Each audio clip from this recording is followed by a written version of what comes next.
Good morning, student. Good morning, sir. Sir, ভালনে আপোনাৰ? ভাল তহঁতৰ পিছে কিনো কম ছাৰ, লকডাউনত ঘৰতে সোমাই থাকিলো আৰু।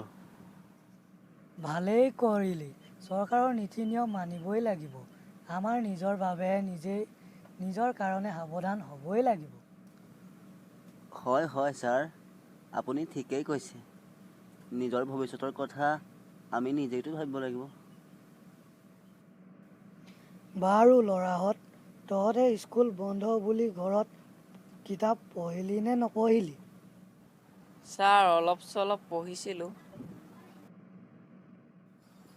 এতিয়া আমি কিতাপৰ কথা আলোচনা কৰোঁ অ'কে ছাৰ।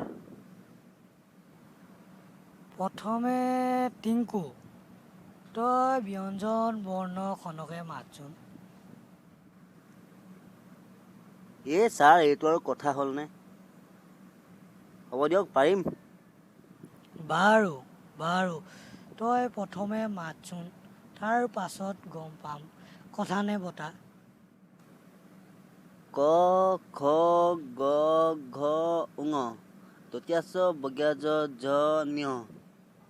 খালি তই ব্যঞ্জন বৰ্ণখনো পাহৰিলি ছাৰ, কিতাপ নপঢ়া বহুত দিনেই হ'ল যে, সেইকাৰণে কিছু পাহৰিছোঁ আৰু। এই যে লকডাউনটোৱে ল'ৰা ছোৱালীবোৰক নষ্টই কৰি দিলে